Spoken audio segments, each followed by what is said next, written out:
প্রকাশিত সংবাদে কুতুবা ইউনিয়নের কিছু নাগরিকদের জন্ম নিবন্ধন ও ভোটার নিবন্ধন নিয়ে যে প্রশ্ন তোলা হয়েছে তা সম্পূর্ণ মিথ্যা, ভিত্তিহীন, উদ্দেশ্য প্রণোদিত এবং সংশ্লিষ্ট পরিবারগুলোর সামাজিক মর্যাদা ক্ষুণ্ণ করার অপচেষ্টা।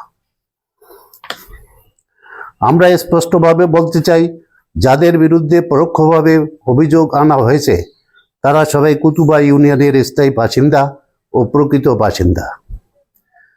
তাদের পরিবার, বংশ পরিচয় এবং পূর্বপুরুষরা এই ইউনিয়নের চেয়ারম্যান জনাব নাজমুল আহসান জুবায়েদ মিয়ার পরিচিত। তিনি দীর্ঘদিন ধরে তাদেরকে চিনেন এবং জানেন। এই মর্মে চেয়ারম্যান প্রত্যয়নপত্র প্রদান করেন। তাদের পূর্বপুরুষরা হইতে এই এলাকার ভোটার। প্রিয় সাংবাদিকবৃন্দ, যাদের বিরুদ্ধে অভিযোগ করা হয়েছে তারা আজ আমাদের সম্মুখে উপস্থিত আছেন। প্রয়োজনে সংশ্লিষ্ট ব্যক্তিদের, পরিবারের সদস্যদের এবং এলাকার গণ্যমান্য ব্যক্তিদের সামনে উপস্থিত করে তাদের পরিচয় যাচাই করা সম্ভব।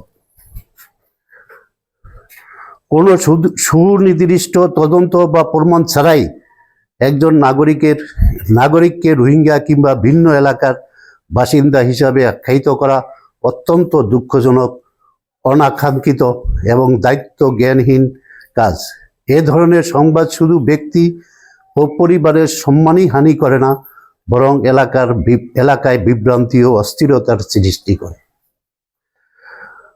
আমি মোহাম্মদ আব্দুল বারেক, কুতুবা ইউনিয়ন পরিষদের সচিব হিসাবে বিগত 10/3/2025 তারিখ হইতে দায়িত্ব পালন করছি।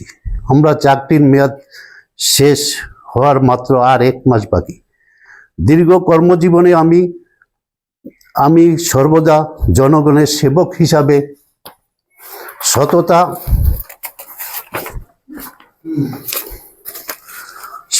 নিষ্ঠা ও দায়িত্বশীলতার সঙ্গে দায়িত্ব পালন করছি। মানুষের সেবা করাই ছিল আমার মূল লক্ষ্য। তাই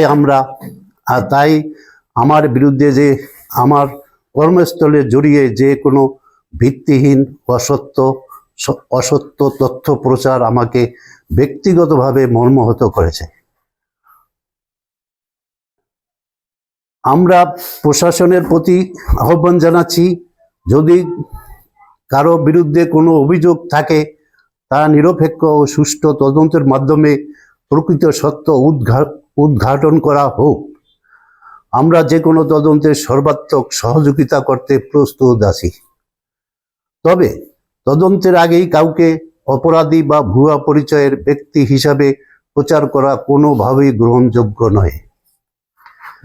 আমরা সংশ্লিষ্ট গণমাধ্যমের প্রতিও অনুরোধ জানাচ্ছি, একপাক্ষিক তথ্যের ভিত্তিতে সংবাদ